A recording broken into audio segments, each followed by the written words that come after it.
প্রধান উপদেষ্টার সঙ্গে নাহিদ ইসলামের সাক্ষাৎ, জুলাই ত্যাগের দায়বদ্ধতা থেকে সিদ্ধান্ত নেয়ার আহ্বান, সরকারকে সর্বদলীয় বৈঠক ডাকার আহ্বান জামায়াত আমিরের।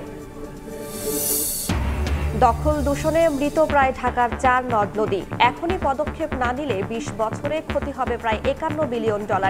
দখলদার উচ্ছেদে হাইকোর্টের আদেশের বাস্তবায়ন নেই। আমদানি করা গাড়ির ভার আর বহন করতে রাজি নয় চট্টগ্রাম বন্দর, 80% মোংলায় পাঠাতে মন্ত্রণালয়কে প্রস্তাব। ব্যবসা সংকুচিত হওয়ার আশঙ্কায় আপত্তি বারভিডার। এবং হার্ভার্ড বিশ্ববিদ্যালয়ে বিদেশি শিক্ষার্থী ভর্তির সুযোগ বাতিল করল ট্রাম্প প্রশাসন। বর্তমানে পড়াশোনা করা ভিন দেশি ছাত্রছাত্রীদের স্থানান্তরের নির্দেশ।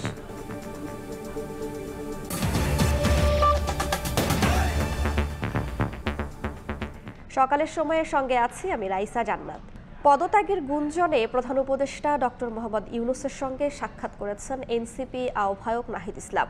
বৃহস্পতিবার সন্ধ্যায় প্রধান উপদেষ্টার সরকারি বাসভবন যমুনায় এই বৈঠক অনুষ্ঠিত হয়। এনসিপির যুগ্ম আহ্বায়ক সারোয়ার তুষার জানান, বৈঠকে জুলাই অভ্যুত্থানের আকাঙ্ক্ষা, প্রধান উপদেষ্টার উপরে মানুষের আস্থা বিবেচনায় যে কোনো সিদ্ধান্ত নেওয়ার আহ্বান জানান নাহিদ ইসলাম। এদিকে উদ্ভূত পরিস্থিতি থেকে উত্তরণে প্রধান উপদেষ্টাকে সর্বদলীয় বৈঠক ডাকার আহ্বান জানিয়েছেন জামায়াতের আমির ডাক্তার শফিকুর রহমান। 2 ছাত্র উপদেষ্টার পদত্যাগ ও জাতীয় নির্বাচন দাবি এবং ঢাকা দক্ষিণ সিটির মেয়র পদে বিএনপি নেতা ইশরাক হোসেনকে দায়িত্ব বুঝিয়ে দেওয়ার আন্দোলনের মধ্যেই বৃহস্পতিবার সন্ধ্যায় প্রধান উপদেষ্টা ডক্টর মোহাম্মদ ইউনূস পদত্যাগ করতে চান এমন গুঞ্জনের খবরে ছেয়ে যায় সামাজিক যোগাযোগ মাধ্যম। সামাজিক যোগাযোগ মাধ্যমে দেশের স্বার্থে জুলাইয়ের ঐক্য পুনঃপ্রতিষ্ঠার আহ্বান জানান তথ্য উপদেষ্টা মাহফুজ আলম, এনসিপি নেতা হাসনাত আব্দুল্লাহ সহ বেশ কয়েকজন। পদত্যাগের গুঞ্জনের খবর পেয়ে প্রধান উপদেষ্টা ডক্টর মোহাম্মদ ইউনূসের সঙ্গে সন্ধ্যা 6:30টায় যমুনায় সাক্ষাৎ করেন জাতীয় নাগরিক পার্টি এনসিপির আহ্বায়ক নাহিদ ইসলাম। এনসিপি যুগ্ম আহ্বায়ক সারোয়ার তুষার সময় সংবাদকে জানান, আধা ঘণ্টার আলোচনায় জুলাই অভ্যুত্থানের আকাঙ্ক্ষা, প্রধান উপদেষ্টার উপরে মানুষের আস্থা এবং জাতীয় ঐক্যের বিষয়টি বিবেচনায় নিয়ে যে কোনো সিদ্ধান্ত নেওয়ার আহ্বান জানিয়েছেন নাহিদ ইসলাম। পদত্যাগের গুঞ্জন ছড়িয়ে পড়ার পরে নাহিদ ইসলাম প্রধান উপদেষ্টার সাথে দেখা করেন এবং সেখানে তিনি তাদের কাছে তাকে অনুরোধ করেন, প্রধান উপদেষ্টা তাকে বলেছেন যে কাজকরার পরিবেশ না থাকলে তো তার থেকে লাভ নাই। মানুষের ডক্টর ইউনূসের প্রতি যে আস্থা এবং ভরসা, জুলাই গণঅভ্যুত্থানের পরে যে সংস্কার পরে নির্বাচন, এগুলো কথা বিবেচনা করে তিনি যেন এরকম কোনো সিদ্ধান্ত না নেন সেটা অনুরোধ করেছেন এবং মানুষের আস্থার প্রতিদানটা তিনি রক্ষা করেন। এটা আমাদের তরফ থেকে আমাদের আহ্বায়ক বলেছেন। এদিকে চলমান সংকট উত্তরণে প্রধান উপদেষ্টাকে সর্বদলীয় বৈঠক ডাকার আহ্বান জানিয়েছেন জামায়াত ইসলামের আমির ডাক্তার শফিকুর রহমান। বৃহস্পতিবার বিকেলে দলটির কেন্দ্রীয় নির্বাহী পরিষদের জরুরি বৈঠক শেষে এ আহ্বান জানান তিনি। হাসান ওয়ালি, সময় সংবাদ, ঢাকা। 5 আগস্ট পরবর্তী সহিংস পরিস্থিতিতে সেনানিবাসে আশ্রয় নেওয়া 626 ব্যক্তির তালিকা প্রকাশ করেছে সেনাবাহিনী। বৃহস্পতিবার রাতে আইএসপিআর এর সংবাদ বিজ্ঞপ্তিতে জানানো হয়, প্রাণ রক্ষার মানবিক বিবেচনায় ওই সময় রাজনৈতিক ব্যক্তি, বিচারক, বেসামরিক কর্মকর্তা, পুলিশ সদস্য, বিভিন্ন পেশাজীবী ও তাদের পরিবারকে সাময়িক আশ্রয় দেওয়া হয়েছিল। তালিকায় 24 জন রাজনৈতিক নেতা, 5 জন বিচারক, 19 জন বেসামরিক কর্মকর্তা, 515 জন পুলিশ সদস্য, 12 জন পেশাজীবী ও 51 জন পরিবারের সদস্য রয়েছেন। সেনাবাহিনী জানিয়েছে, আশ্রয় প্রার্থীদের অধিকাংশ 1 থেকে 2 দিনের মধ্যে সেনানিবাস ত্যাগ করেন। 5 জনকে আইনগত প্রক্রিয়ায় হস্তান্তর করা হয়। সাম্প্রতিক বিভ্রান্তিকর প্রচারণা রোধে এ তালিকা প্রকাশ করা হয়েছে বলেও জানানো হয় বিজ্ঞপ্তিতে। আন্তর্জাতিক অপরাধ ট্রাইব্যুনালের তদন্ত সংস্থাকে আসামি গ্রেফতারের ক্ষমতা দিয়ে প্রজ্ঞাপন জারি হয়েছে। বৃহস্পতিবার এ প্রজ্ঞাপন জারি করা হয়। এর ফলে তদন্ত কর্মকর্তারা এখন সরাসরি আসামিদের গ্রেফতার করতে পারবেন। আগে এই ক্ষমতা শুধু পুলিশের ছিল। আন্তর্জাতিক অপরাধ ট্রাইব্যুনাল 2010 সালে যুদ্ধাপরাধের বিচারের জন্য গঠিত হয়েছিল। সম্প্রতি সরকার আন্তর্জাতিক অপরাধ ট্রাইব্যুনাল আইন সংশোধন করে রাজনৈতিক দল ও তাদের অঙ্গ সংগঠনকে শাস্তি দেওয়ার ক্ষমতাও ট্রাইব্যুনালকে দিয়েছে, যার মাধ্যমে কার্যক্রম স্থগিত বা নিষিদ্ধ করা এবং সম্পত্তি জব্দ করার বিধান রয়েছে। গ্রেফতারের ক্ষমতা তদন্ত সংস্থার কাছে দেওয়ার দাবি ছিল প্রসিকিউশনের। তদন্ত চলাকালে আন্তর্জাতিক অপরাধ ট্রাইব্যুনালের কোনো মামলার তদন্তকারী কর্মকর্তা অথবা তদন্তে দায়িত্বপ্রাপ্ত কোনো প্রসিকিউটর যে কোনো অভিযুক্তকে অথবা সন্দেহভাজনকে গ্রেফতার করতে পারবে। বিজ্ঞ চিফ প্রসিকিউটর চাইলে একাধিক অভিযুক্তকে একসাথে বিচারের আওতায় আনতে পারবেন, অথবা তাদেরকে ভাগ ভাগ করে বিচারের আওতায় আনতে পারবেন, অথবা একাধিক অভিযোগকে একই অভিযুক্তের বিরুদ্ধে যদি তদন্তে প্রমাণিত হয় তাহলে ফরমাল চার্জ দাখিলের মাধ্যমে অনেকগুলো অভিযোগের বিচার একসাথে করতে পারবেন। শুল্ক কর কর্মকর্তা কর্মচারীদের টানা আন্দোলনের মুখে রাজস্ব নীতি ও রাজস্ব ব্যবস্থাপনা অধ্যাদেশ সংশোধনের আশ্বাস দিয়েছে অর্থ মন্ত্রণালয়। সংশোধন না হওয়া পর্যন্ত বিদ্যমান কাঠামোতেই এনবিআর এর সব কাজ চলবে বলে জানানো হয়েছে। বৃহস্পতিবার সংবাদ বিজ্ঞপ্তিতে অর্থ মন্ত্রণালয় জানায়, রাজস্ব খাতের প্রশাসন আলাদা করার কাঠামো কিভাবে হবে তা নিয়ে জাতীয় রাজস্ব বোর্ড সহ সব অংশীজনের সঙ্গে আলোচনা করে অধ্যাদেশ সংশোধন করা হবে। এনবিআর ও অভ্যন্তরীণ সম্পদ বিভাগ বিলুপ্ত করে রাজস্ব নীতি ও রাজস্ব ব্যবস্থাপনা বিভাগ নামে দুটি বিভাগ করে গত 12 মে অধ্যাদেশ জারি করে সরকার। এরপর থেকে এর প্রতিবাদ করে আসছেন রাজস্ব বোর্ডের কর্মকর্তা কর্মচারীরা। সবশেষ তাদের দাবি দাওয়া নিয়ে প্রধান উপদেষ্টা বরাবর স্মারকলিপিও দেওয়া হয়েছে। বৃহস্পতিবার রাতে অর্থ মন্ত্রণালয়ের ব্যাখ্যা প্রত্যাখ্যান করে আন্দোলন অব্যাহত রাখার ঘোষণা দিয়েছে এনবিআর সংস্কার ঐক্য পরিষদ। নিশ্চিহ্ন হওয়ার পথে ঢাকার মূল 4 নদ নদী। এখনই পদক্ষেপ না নিলে নদী তো বটেই, ক্ষতির মুখে পড়বে মেগা সিটির পরিবেশ প্রতিবেশ। বৈশ্বিক এক সমীক্ষা বলছে আগামী 20 বছরে সেই ক্ষতি গিয়ে ঠেকবে প্রায় $51 বিলিয়ন। 2009 সালে ঢাকা 4 নদী থেকে দখলদার উচ্ছেদের আদেশ দেন হাইকোর্ট। তবে সেই আদেশ এখনও দৃশ্যমান নয়।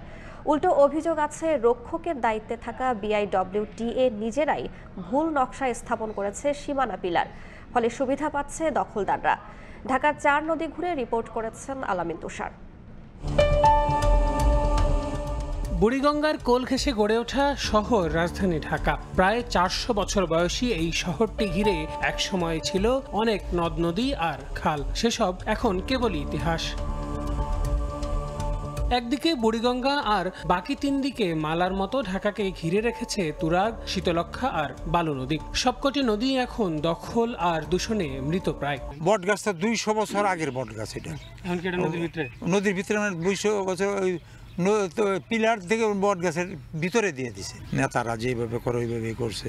মাটি এই যে ফালাই বরাট করে যে বালু ফালাই যে জায়গা জায়গায় মেল ফ্যাক্টরি করছে, কিছু টাকা দিয়া একটু ভিতর দিকে দিছে, আবার যে না দিছে একটু বাড়ায় দিছে।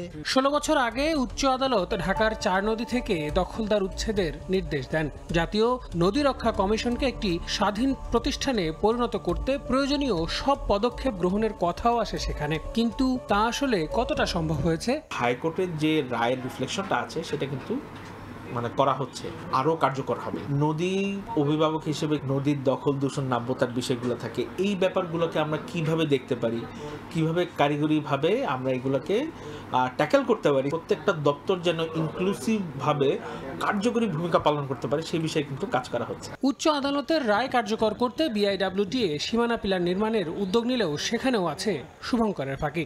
রিভার অ্যান্ড ডেল্টা রিসার্চ সেন্টারের এক গবেষণা বলছে, বুড়িগঙ্গা ও তুরাগকে দখলমুক্ত করতে বসানো 3084টি সীমানা পিলারের মধ্যে নদীর মধ্যে স্থাপন করা হয়েছে 1423টি। এমনকি কোথাও কোথাও পোর্ট আইন 1966 এবং বাংলাদেশ পানি আইন 2013 না মেনেই পিলার নির্মাণের অভিযোগও আছে। এভাবেই নদীর উপরে ধীরে ধীরে ময়লার স্তূপ, তার উপরে গড়ে ওঠে বাঁশের 4টি ঘেরা দিয়ে একটি দোকান, তার উপরে একটি টিনের দোকান, তারপরেই সেখানে গড়ে ওঠে ইমারত।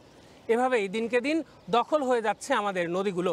আর পরিবেশ প্রতিবেশ নিয়ে কারোই যেন চিন্তা ভাবনা করার কোনো সময়ই নেই। রাজধানী ঢাকাকে বাঁচাতে নদীর প্রতি নজর দেবার তাগিদ দিচ্ছেন পরিবেশবিদরা। শিল্প প্রতিষ্ঠান, সরকারি প্রতিষ্ঠান, ব্যক্তি উদ্যোগের প্রতিষ্ঠান, রাজনৈতিক প্রতিষ্ঠান, কেউ পিছিয়ে পাওয়া অবস্থায় নাই। সকলেই সর্বশেষ দখলদারিত্বের ক্ষমতাটি নদীর উপরে দিয়ে থাকে। আমাদের পরিবেশ এটি আমাদের সাংবিধানিক অধিকার।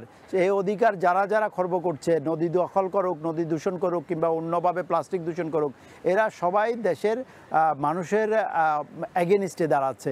সো তাদেরকে সম্মিলিতভাবে প্রতিহত করতে হবে আর আইনের প্রয়োগ তো অবশ্যই করতে হবে। নদী গবেষকরা বলছেন, খুব বেশি দিন আগের কথা নয়, স্বাধীনতাকালেও ঢাকার জেলায় নদী ছিল অন্তত 15টি। তার মধ্যে মানচিত্র থেকে বিলীন হয়ে গেছে আটি, কনাই, দোলাই, পান্ড ও নড়াই সহ বেশিরভাগ নদ নদী।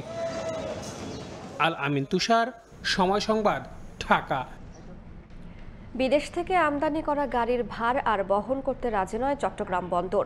মাত্র 20% রেখে বাকি 80% গাড়ি পাঠিয়ে দিতে চায় মোংলা বন্দরে। এ বিষয়ে একটি প্রস্তাবনা পাঠানো হয়েছে নৌ পরিবহন মন্ত্রণালয়ে।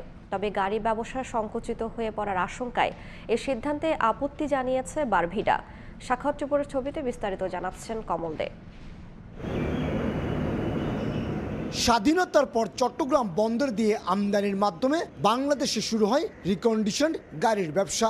এখন আর সে গাড়ি নিজেদের শেডে রাখতে রাজি নয় বন্দর কর্তৃপক্ষ। আমদানি করা গাড়ির অন্তত 80% মোংলা বন্দরে পাঠাতে চিঠি দেওয়া হয়েছে নৌ পরিবহন মন্ত্রণালয়ে।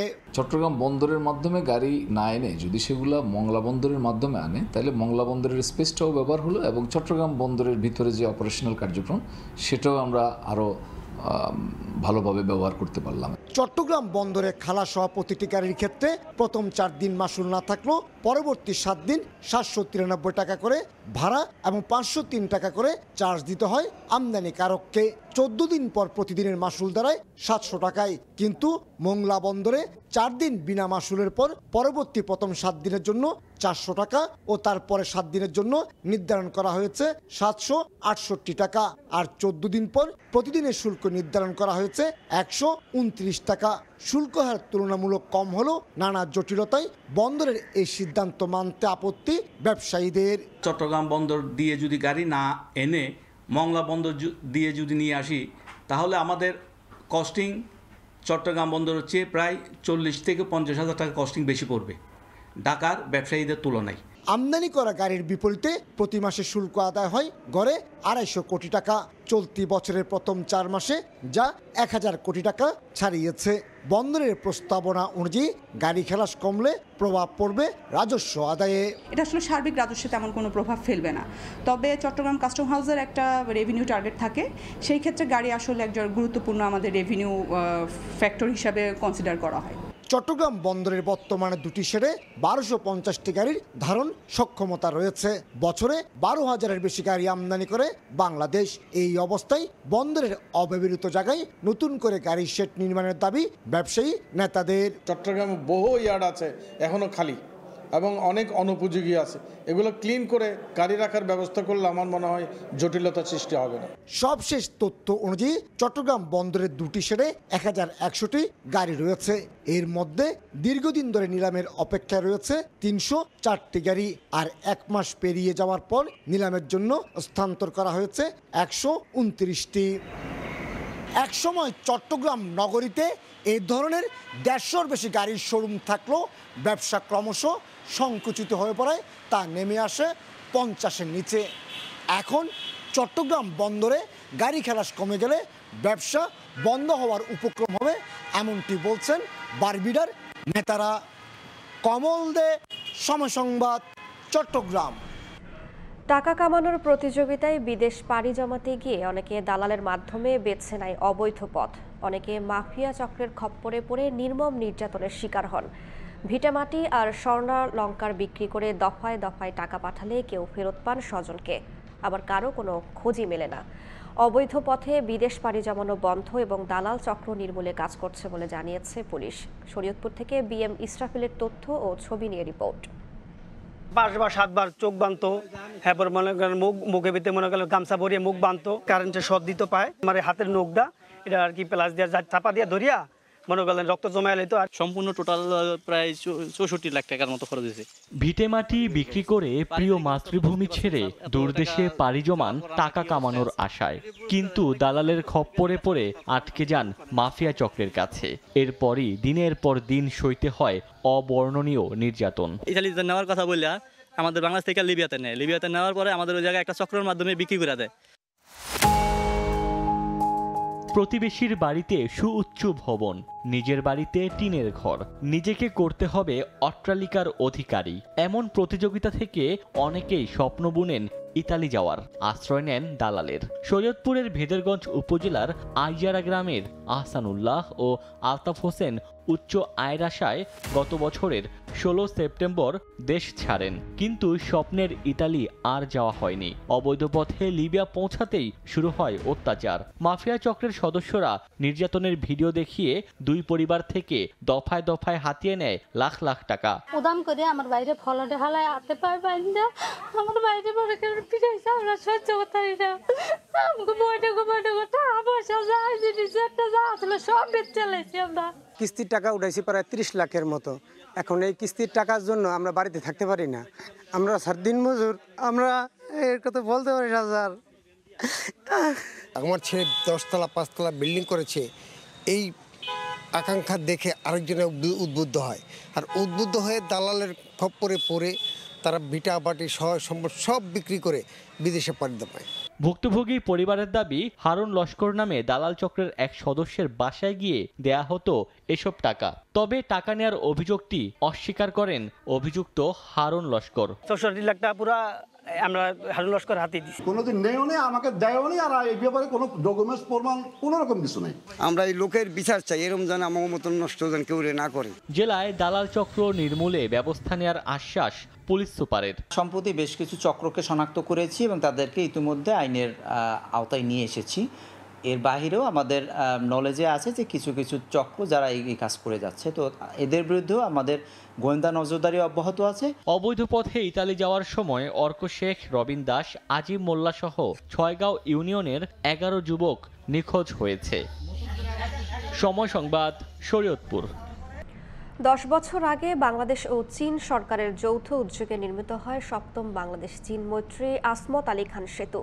দীর্ঘদিন ধরে সেতুটির সড়ক বাতির সবগুলোই অকেজো, ফলে সন্ধ্যা নামলেই ভুতুড়ে পরিস্থিতি সৃষ্টি হয় সেতু এলাকায়। বাড়ছে ইফটিজিং ও ছিনতাইয়ের মতো ঘটনাও। সঞ্জয় কর্মকার, অভিজিতের রিপোর্ট, ছবি তুলেছেন শাহাদাত আকন।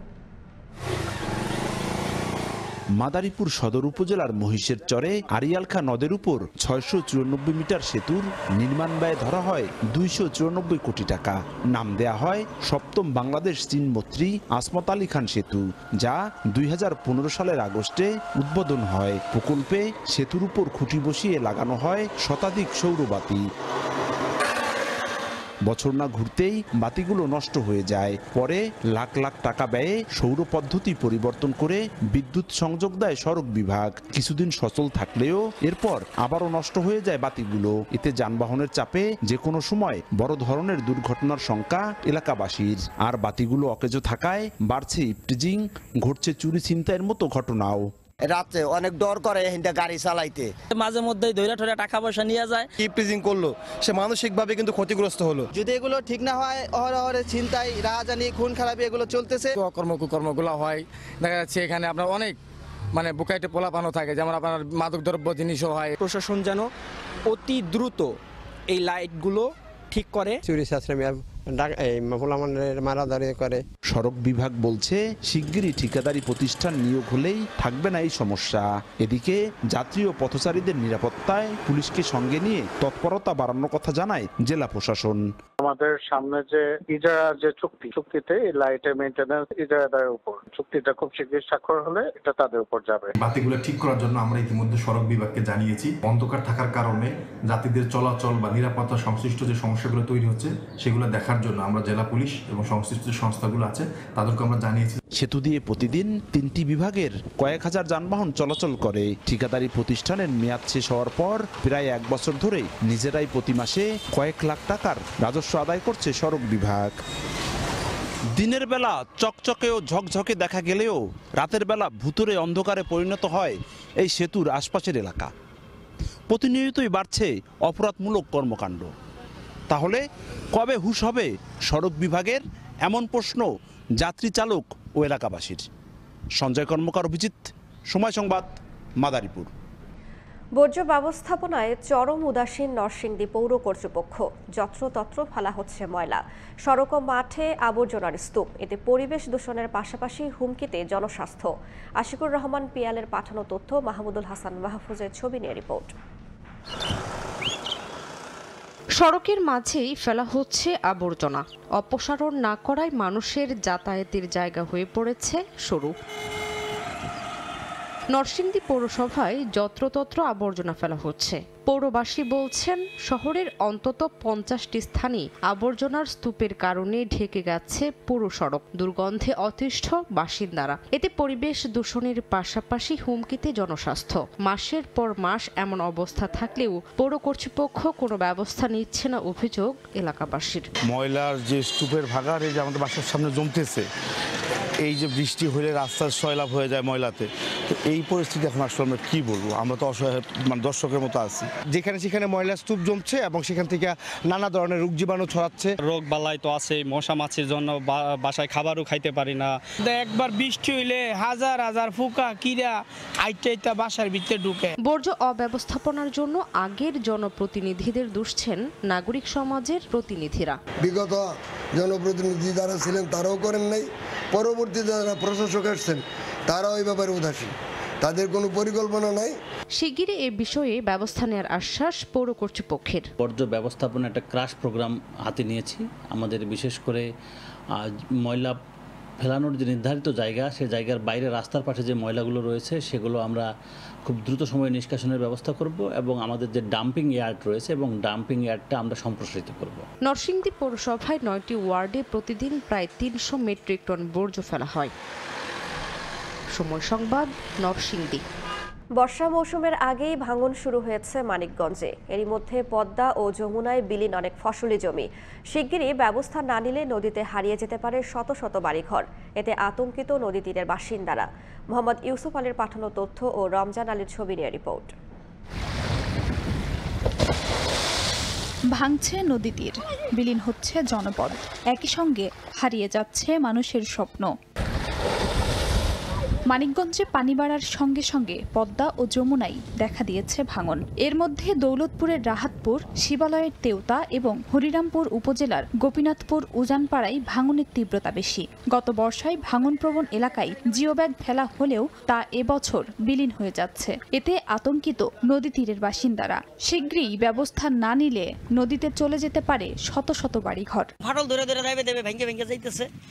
এখন আমাদের এলাকাবাসী খুব আতঙ্কের ভিতরে আছি। রাত্রেও ভাঙ্গে, সকালে ভোরেও ভাঙ্গে, আমরা তো বাড়ি থাকতে পারি না। অতি তাড়াতাড়ি যদি সরকার আমাদের একটা ব্যবস্থা করে দিত কিংবা নদীটা শাসন করে দিত, আমরা বাঁচতাম। পানি উন্নয়ন বোর্ড বলছে এরই মধ্যে 3টি পয়েন্ট অতি ভাঙন প্রবণ চিহ্নিত করা হয়েছে। পাশাপাশি ভাঙন রোধে স্থায়ী ব্যবস্থা নিতে প্রকল্প নেওয়া হয়েছে। ফিজিবিলিটি স্টাডি প্রণয়নের মাধ্যমে আমরা ডিজাইন এটা প্রস্তুত করি, ডিজাইন প্রণয়ন অবস্থায় আছে এবং ডিজাইন পাওয়ার সাপেক্ষে আমরা প্রাক্কলন প্রস্তুত করে আমরা ডিপিপি দিয়ে এগিয়ে যাচ্ছি। পানি উন্নয়ন বোর্ডের তথ্য মতে মানিকগঞ্জে 14টি নদীর দৈর্ঘ্য 500 কিলোমিটার। এর মধ্যে ভাঙন ঝুঁকিতে আছে 60টি পয়েন্ট। সময় সংবাদ, মানিকগঞ্জ। ঈদুল আজহা সামনে রেখে কিশোরগঞ্জে গরু লালন পালনে ব্যস্ত খামারিরা। তবে 2 সপ্তাহের ব্যবধানে বাজারে গোখাদ্যের দাম বেড়ে যাওয়ায় চিন্তিত খামারিরা। কোরবানির ঈদকে সামনে রেখে গরু পরিচর্যায় ব্যস্ত খামারিরা। কেউ গোসল করাচ্ছেন, কেউ বা দিচ্ছেন খাবার। কিশোরগঞ্জের সব খামারে শেষ সময়ে পশু হৃষ্টপুষ্ট করার কাজ করছেন খামারিরা বলছেন, দেশীয় খাবারের মাধ্যমে চলছে গরু মোটা তাজাকরণ। তবে গেল 2 সপ্তাহের ব্যবধানে বাজারে গোখাদ্যের মূল্য বৃদ্ধিতে লালন পালনের খরচ বেড়েছে। এ অবস্থায় ভারত থেকে চোরাই পথে দেশের বাজারে পশু ঢুকলে লোকসানের আশঙ্কা তাদের। সবসময় কাঁচা ঘাস দিয়ে থাকি, সেই কাঁচা ঘাস দ্বারা তৈরি সাইলেজ আমরা ব্যবহার করছি এবং আমরা দানাদার যে খাদ্যটা এটা আমরা নিজেরা প্রস্তুত করি। 2 জন মানুষ আমরা এই গরুরে ঘাস পানি খাওয়াই, সকালে গাইটাই দোয়াই, পুরা পানি দিই। কোরবানির পশুর গুণগত মান নিয়ন্ত্রণ ও ক্ষতির ওষুধ প্রয়োগ রোধ করতে কাজ করছে প্রাণী সম্পদ অধিদপ্তরের 40টি মেডিকেল টিম। 40টি মেডিকেল টিম গঠন করেছি। আমরা আশা করতেছি আমাদের এই মেডিকেল টিমগুলো কার্যকর থাকবে এবং তারা মানুষকে সুস্থ পশু কেনা এবং যাতে কোনো অসুস্থ পশু না পাওয়া যায় সে ব্যাপারে আমরা সার্বক্ষণিক সহযোগিতা করব। জেলা প্রাণী সম্পদ অধিদপ্তরের তথ্য মতে জেলায় 1,80,911টি কোরবানির পশুর চাহিদার বিপরীতে খামারগুলোতে প্রস্তুত আছে 2,13,379টি। সময় সংবাদ, কিশোরগঞ্জ। যুক্তরাষ্ট্রের হার্ভার্ড ইউনিভার্সিটি আর বিদেশি শিক্ষার্থী ভর্তি করতে পারবে না। কেবল তাই নয়, যেসব বিদেশি শিক্ষার্থী বর্তমানে ভর্তি রয়েছেন তাদেরকে স্থানান্তরের নির্দেশ দিয়েছে ট্রাম্প প্রশাসন। তহবিল কাটছাটের পর হার্ভার্ড ইউনিভার্সিটির ওপর আরও কঠোর অবস্থানে ট্রাম্প প্রশাসন। এখন থেকে আর বিদেশি শিক্ষার্থী ভর্তি করতে পারবে না যুক্তরাষ্ট্রের সবচেয়ে পুরনো বিশ্ববিদ্যালয়টি। আর বর্তমানে যেসব বিদেশি শিক্ষার্থী ভর্তি রয়েছেন তাদের অবশ্যই স্থানান্তর করতে হবে, না হলে তারা যুক্তরাষ্ট্রে থাকার আইনগত বৈধতা হারাবেন। স্থানীয় সময় বৃহস্পতিবার হার্ভার্ডের স্টুডেন্ট অ্যান্ড এক্সচেঞ্জ ভিজিটর প্রোগ্রামের অনুমোদন বাতিল করে যুক্তরাষ্ট্রের হোমল্যান্ড সিকিউরিটি বিভাগ। হোমল্যান্ড সিকিউরিটির তদন্ত ঘিরে হার্ভার্ডের নথি চাওয়া বিষয়ে কয়েক দফা চিঠি চালাচালি ও আলোচনার পর এই সিদ্ধান্ত নেওয়া হয়েছে বলে জানিয়েছে ট্রাম্প প্রশাসন। তদন্তের আওতায় বিশ্ববিদ্যালয়ের ভর্তি প্রক্রিয়া, পাঠ্যক্রম এবং নিয়োগ নীতি খতিয়ে দেখতে চেয়েছিল সরকার। তবে বরাবরই এই অনুরোধকে আইনি ভিত্তিহীন ও স্বশাসনের পরিপন্থী বলে প্রত্যাখ্যান করে আসছিল হার্ভার্ড। হার্ভার্ডে বর্তমানে প্রায় ৬,৮০০ বিদেশি শিক্ষার্থী রয়েছেন, যা বিশ্ববিদ্যালয়টির মোট শিক্ষার্থীর প্রায় ২৭%। ফলে এই সিদ্ধান্ত শুধু শিক্ষার্থীদের ব্যক্তি জীবনেই নয়, বরং হার্ভার্ডের একাডেমিক পরিবেশ ও বৈশ্বিক ভাবমূর্তিতেও ব্যাপক প্রভাব ফেলতে পারে বলে ধারণা করছেন বিশ্লেষকরা। ট্রাম্প প্রশাসনের সিদ্ধান্তকে প্রতিশোধমূলক ও অবৈধ দাবি করেছে হার্ভার্ড। বিশ্ববিদ্যালয় কর্তৃপক্ষ শিক্ষার্থীদের পাশে দাঁড়াতে দ্রুত পদক্ষেপ নিচ্ছে বলে জানানো হয়েছে। তবে বিশ্লেষকরা বলছেন, এই সিদ্ধান্ত যুক্তরাষ্ট্রের উচ্চশিক্ষা ও বৈচিত্র্যময় শিক্ষানীতির ওপর একটি বড় আঘাত হিসেবে ইতিহাসে স্মরণীয় হয়ে থাকবে। ইয়াসিন মোহাম্মদ জিসান, সময় সংবাদ। সংযুক্ত আরব আমিরাত কিংবা জিম্বাবুয়ের মতো দলগুলোর বিপক্ষে নিয়মিত বিরতিতে হার দেশের ভবিষ্যৎ ক্রিকেটের জন্য সতর্ক সংকেত, যেখান থেকে আরও বড় ভরাডুবির শঙ্কা সাবেক ক্রিকেটারদের। ইউরোপিয়ান ক্লাব ফুটবলে আক্ষেপ ঘোচানোর বছরে বোলোনিয়া, টটেনহ্যাম, নিউক্যাসল, ক্রিস্টাল প্যালেসের মিরাকল দেখে ভিন্নতার খোঁজে থাকা টাইগার সমর্থকদের সিরিজ হারের স্বাদ দিয়েছে সহযোগী দেশ সংযুক্ত আরব আমিরাত। অবস্থাটা এমন, মাঠে ব্যর্থ, ম্যাচ শেষে ব্যর্থ, টেম্পারমেন্ট ধরে রাখতে। কবে সুদিন ফিরবে বাংলার ক্রিকেটে, সে উত্তর কঠিন থেকে কঠিনতর। ক্রিকেটারদের মুখে কথার তুবড়ি ফোটে, বাস্তবতা লবডঙ্কা। ক্রিকেট বোর্ড, কোচিং স্টাফ, এই লজ্জা সবার। অবস্থাটা এমন, ভাগ্যের দিকে তাকিয়ে থাকা ছাড়া যেন কোনো উপায় নেই। হঠাৎ করে বাজে তা না, আমার কাছে মনে হয় পরিকল্পনা, বিগত অনেক বছরের যে পরিকল্পনা চলছিল, যে ডোমেস্টিকের মানগুলো খুব খারাপ, সবকিছু নিয়ে প্ল্যানিং গুলো যে ভালো ছিল না, তার বহিঃপ্রকাশ আমার কাছে মনে হচ্ছে যে এখন চলছে। আমাদের খেলার কালচারটা নষ্ট হয়েছে।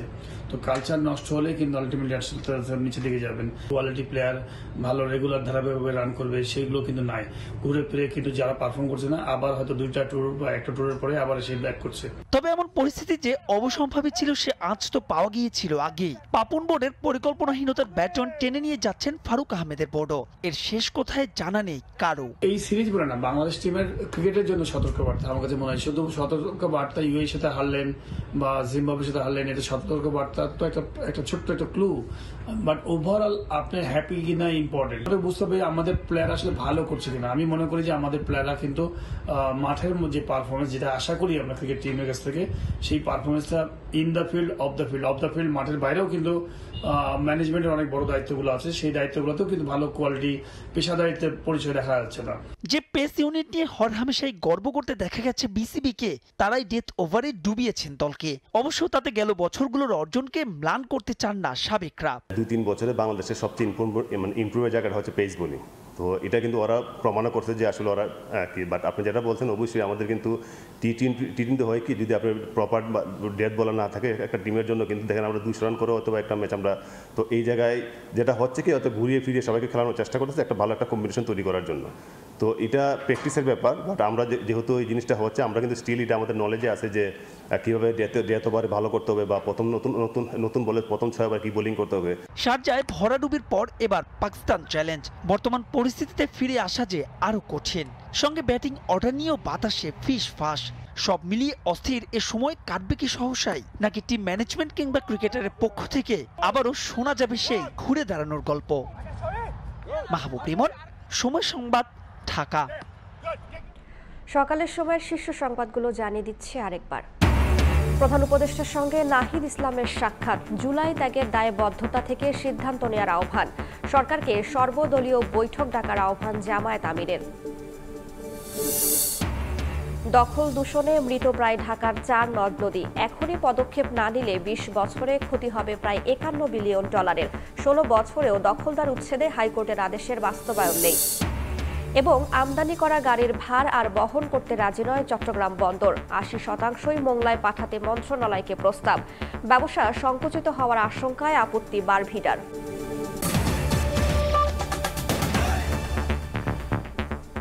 এই ছিল সকালের সময়ের সঙ্গেই থাকুন সময়ের।